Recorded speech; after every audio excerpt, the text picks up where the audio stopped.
centuries, some pretty smart people did some pretty amazing things. They explored places, built empires, and invented things we still use today.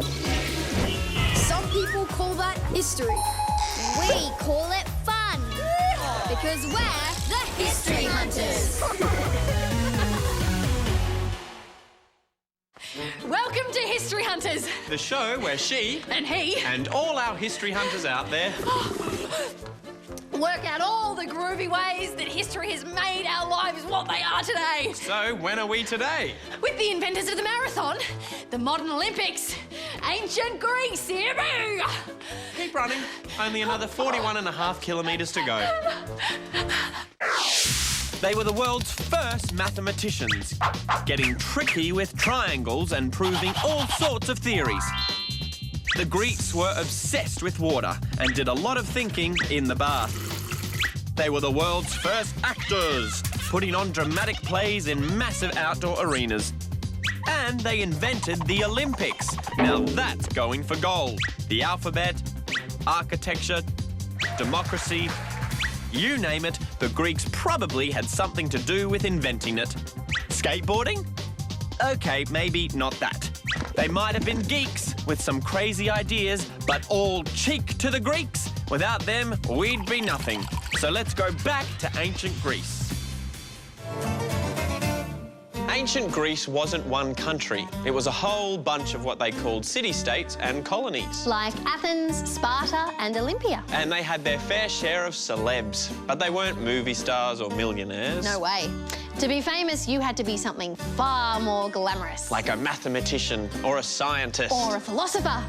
Dreamy. Hello there. You're a bit of a thinker, right? Why not become a Greek philosopher when you leave school? It's like a scientist, teacher, and researcher all rolled into one.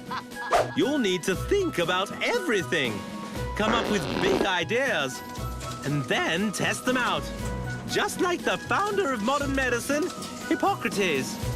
He was a hands-on kind of man. He smelled patients' poo, tasted their earwax, vomit, and their pus, and even drank their wee. So, what do you think? Hello? Hello?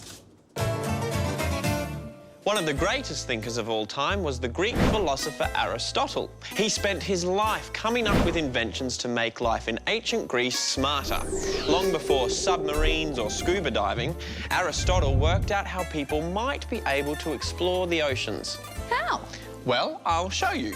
I bet I can put this Greek note into a tank of water without getting it wet. And if you can't, I get to keep it. It's my lunch money. We love voting unpopular contestants off reality shows these days, but we've actually got the ancient Greeks to thank for that.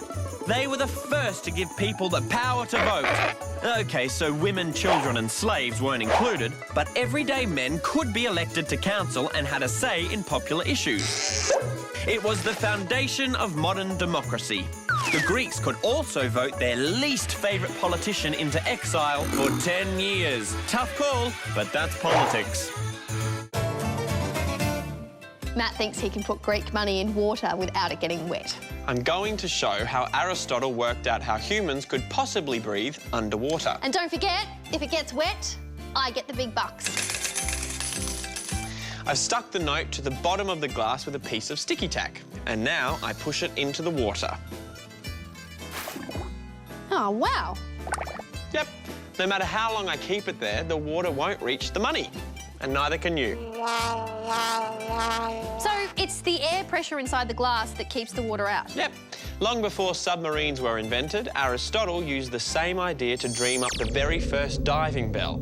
He thought people could sit in it and be lowered to the ocean floor. Cool. Another famous geek from the Greek days who loved to play with water was Heron.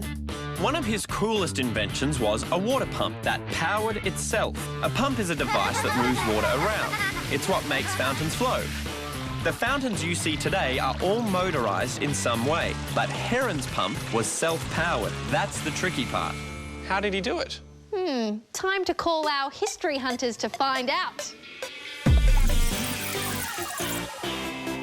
OK, history hunters, let's see if you can recreate Heron's fantabulous automatic fountain. Good hunting. First up, I want to do a little research on the mechanics of moving water with a toy pump of my own. This pump uses energy from my arm to squirt water straight at Zach. Bullseye. Hope he's got a change of clothes. Wow! You can't catch me! The beauty of Heron's pump is that it pushed water out all by itself, using nothing but air pressure, gravity and flowing water. And we can do the same using a few empty bottles and a bunch of tubing. I've already cut holes for the tubes, so let's fill them up just below the holes so there's some air left to compress. These will be our 2 reservoirs or tanks of water. You'll need modelling clay to stack the bottles on top of each other and to plug up the holes until we're ready. So far, so good. Now we sit half a bottle on top, like a fountainhead. This is where water will be poured in and come back out again. But the system won't work unless all the bottles are connected with tubing. And if it all goes according to plan, once we pour water into our fountainhead, the water should pump through the system and back up again. There, our automated water pump is ready to test out. But the big question is, will it work? In Star Mag this week, meet Heron the Greek who couldn't stop inventing things. Exclusive photos of his robot. Yes, he invented it. How he used the wind to make music.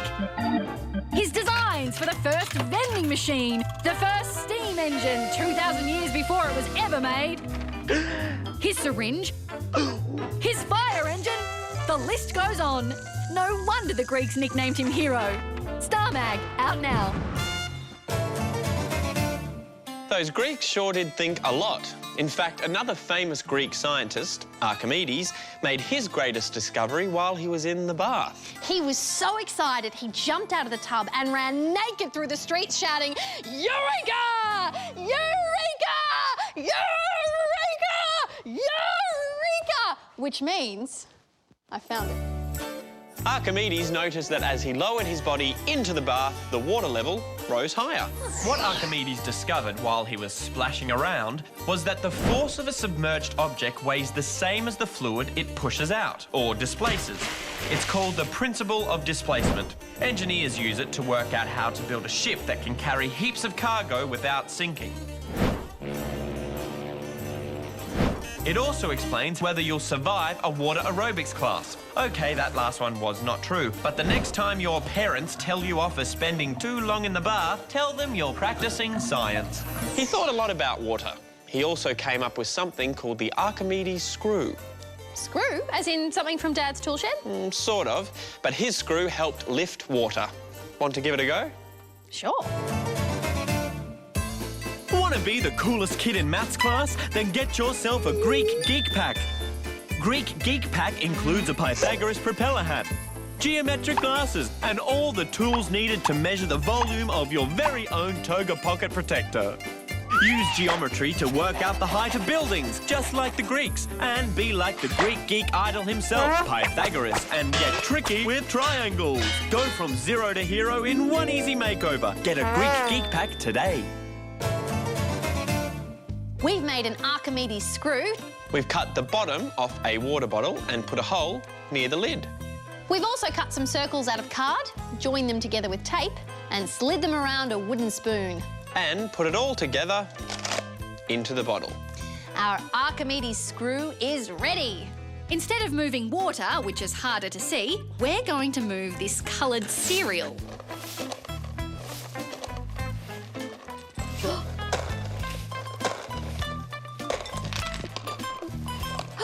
Eureka! It works! Considered one of the best inventions of all time, Archimedes screw is still used in water plants today. Not to mention snowblowers and, wait for it, chocolate fountains. I love it. Tonight, the news from ancient Greece.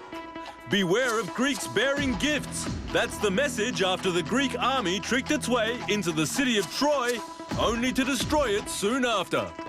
The gift was a giant wooden horse left outside the city gates. The baffled Trojans pulled it in, unaware Greek soldiers were hidden inside, waiting to attack. Calls to have the Greek islands renamed with a modern twist. Instead of calling them after Greek gods and cities, like Mykonos and Lesbos, the Department of Tourism wants to give them a more playful twist, like fun place to go on holiday-os. And in sport, athletes are being warned to watch out when taking part in the Greek sport of bull leaping. A crowd favourite in this year's big meet mistimed his final jump and scored just 2 points, both on his backside. I'm Howard I Know, and that's the news from ancient Greece. Good night. We're trying to recreate a self-powered water pump just like the famous ancient Greek inventor Heron. His invention was about the study of moving liquid. It's called hydraulics. Our homemade pump will use nothing but water, gravity and air pressure to power itself. I've dyed the water blue so we can see if it flows properly. Great idea. Now let's do it.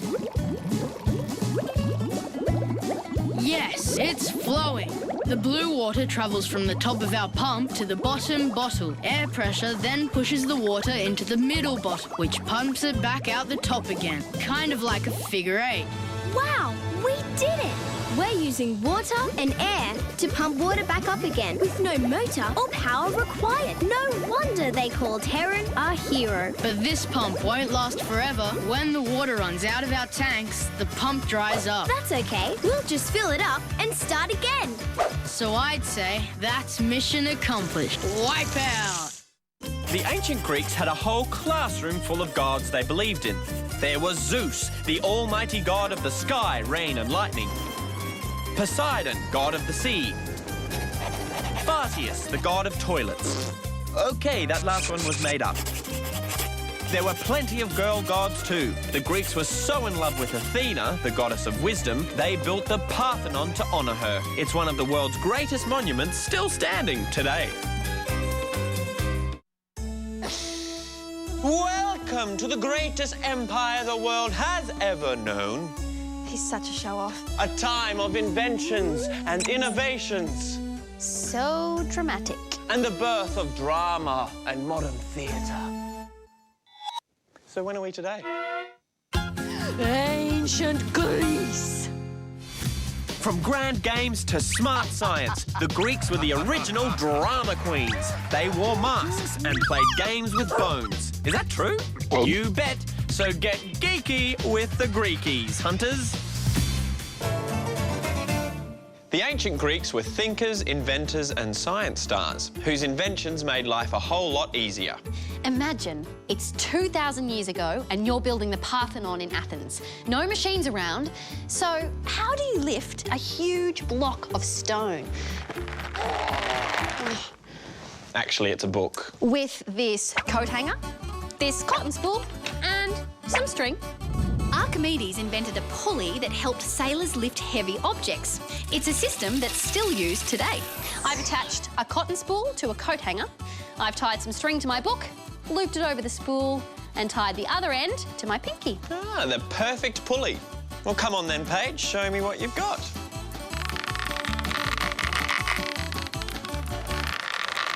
We did it! Well, you did it. You know, the Greeks used Archimedes' pulley to create the very first special effects. In Greek theatre, they used a pulley system known as a mechane to make their actors fly above the stage. The Greeks pretty much invented theatre, so they took it very seriously. Sometimes 15,000 people could turn up to see a play. The actors had to look good and sound great. In fact, the layout of modern-day theatres pretty much comes from ancient Greek amphitheatres, and the masks Greek actors wore have become the universal symbol of theatre throughout the world. I can feel a history hunter's mission coming on.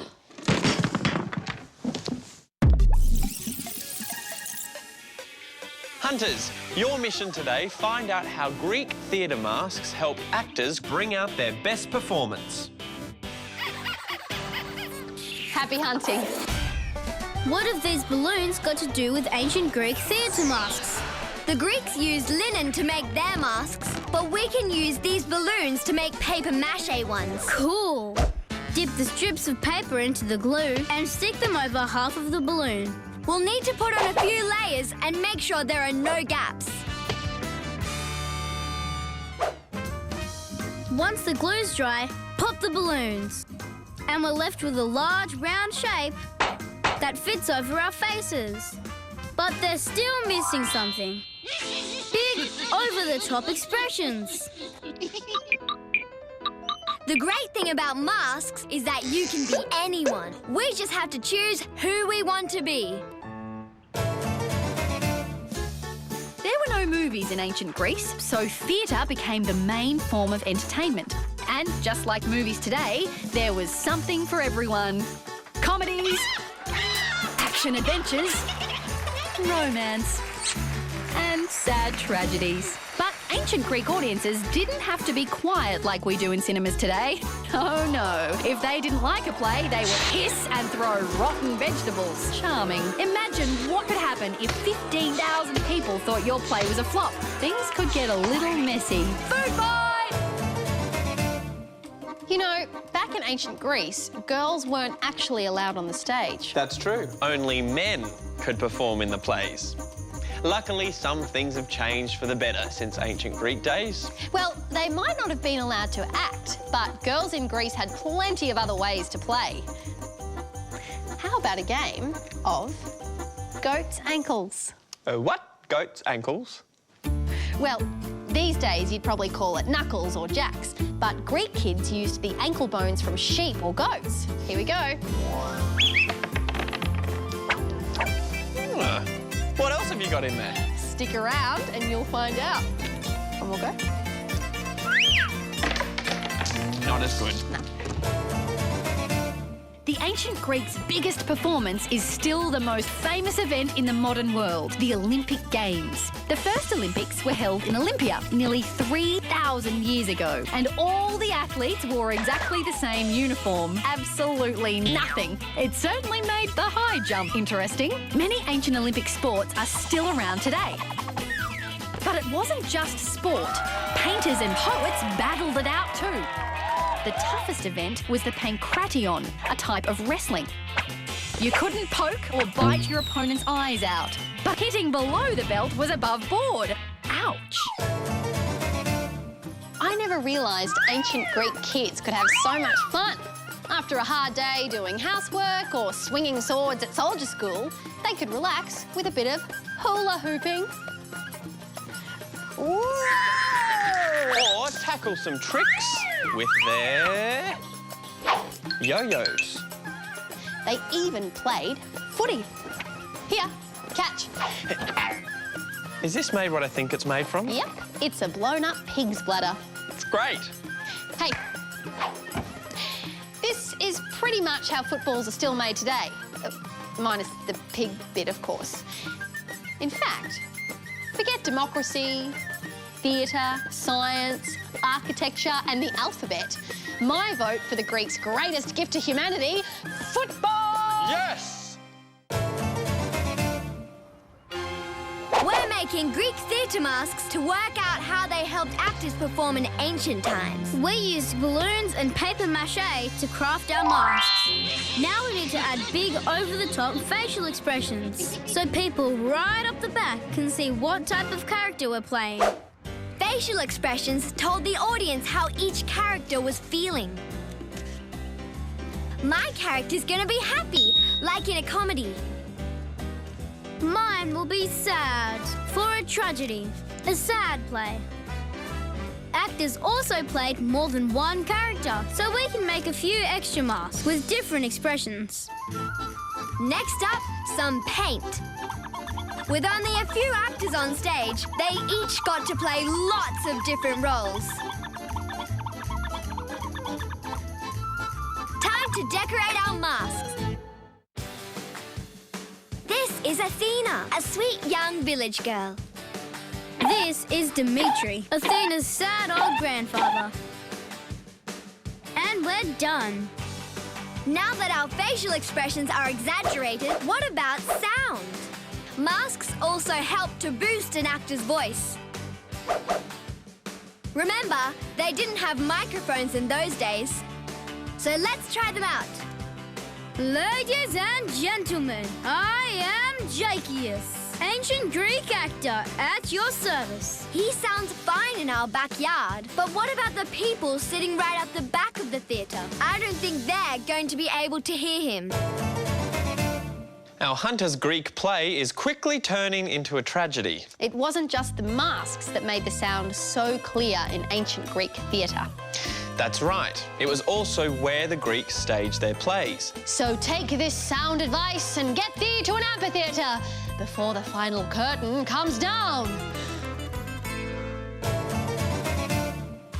Ancient Greek amphitheatres didn't have sound systems.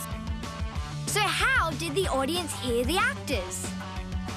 Well, the stage was all the way down the bottom, and the audience sit right around the sides on the seats. Oh, so the curved shape of the amphitheatre helps the acoustics. Yep, no matter where you sit. The sound waves travel out from the stage, then bounce up the seats towards you. The hard stone surface also helped muffle out the crowd noise while amplifying the actors' voices to the higher seats, just like nature's own sound system.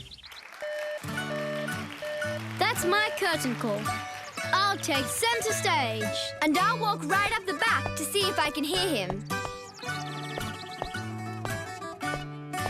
Don't know how ancient Greeks climbed these stairs in sandals. First up is Athena. After all, in Greek theatre, men play the parts of women.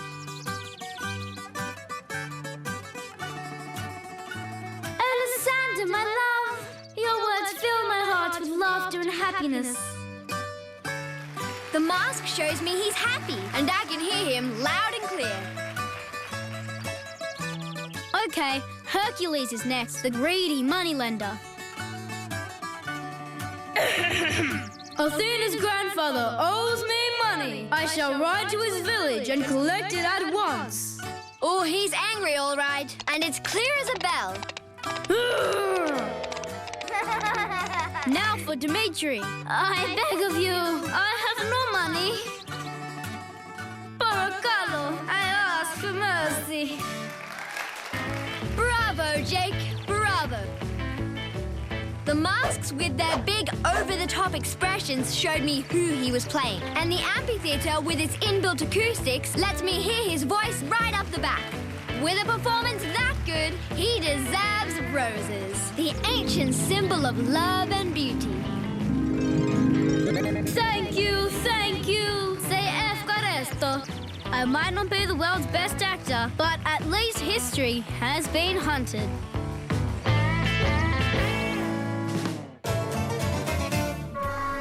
Well, the full-time Hooters sounded in ancient Greece, so we're heading off on our next hunt through history. See you in our next time.